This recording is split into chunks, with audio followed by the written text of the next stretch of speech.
दोस्तों, उत्तर प्रदेश की 80 लोकसभा सीटों पर भारतीय जनता पार्टी को बड़ी हार का सामना करना पड़ा है।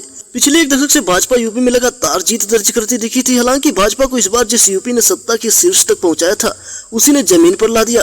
दोस्तों, 5 साल बाद हुई इस लोकसभा चुनाव में भाजपा को महज 41.3% वोट शेयर ही मिला है, जबकि इंडिया गठबंधन के तहत सपा को 33.59% और कांग्रेस को 9.46% वोट मिले हैं। वही बात अगर बसपा की करें तो बसपा 9.39% वोट हासिल करने में कामयाब रही है।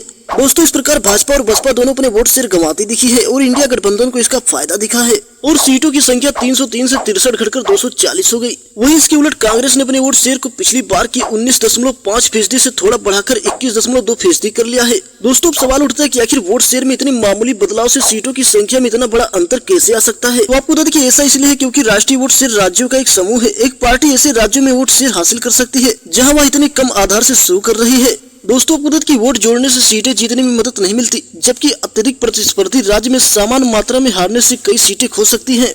दोस्तों, भाजपा के साथ भी ठीक इसी प्रकार का रिजल्ट दिख रहा है। उदाहरण के लिए तमिलनाडु में इसका वोट शेयर 2019 में 3.6% से बढ़कर इस बार 11.2% हो गया है, लेकिन इससे इसकी सीटों की संख्या में कोई इजाफा नहीं हुआ है। इसी तरह पंजाब में 9.6% से बढ़कर 18.6% हो गया है, लेकिन किसी से गठबंधन नहीं रखने का खामियाजा पार्टी को भुगतना पड़ रहा है। यह कोई सीट जीतने में पार्टी कामयाब नहीं हुई, इसलिए पार्टी अपने दोनों सीट हार गई। वही दूसरी ओर बिहार में लगभग 3% अंकों की गिरावट दिखी।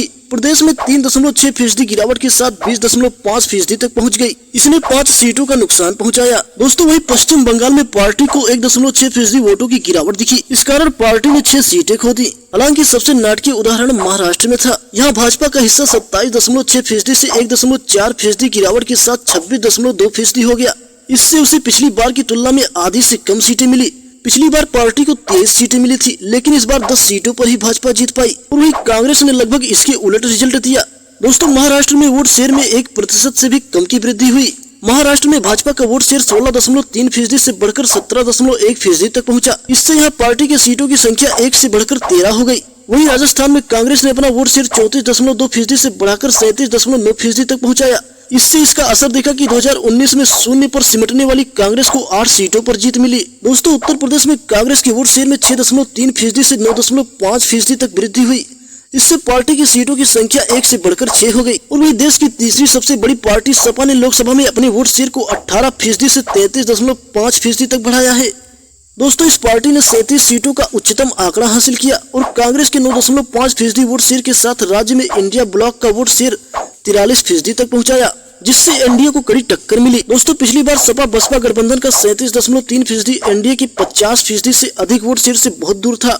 विपक्षी गठबंधन में बसपा की अनुपस्थिति के कारण जिस अंतर की बहुत कम लोगों ने उम्मीद की थी, उसमें भी खेल हो गया। दोस्तों, आपके हिसाब से क्या लगता है कि आखिर भाजपा यूपी में क्यों हारी? अपनी राय कमेंट बॉक्स में जरूर दीजिएगा।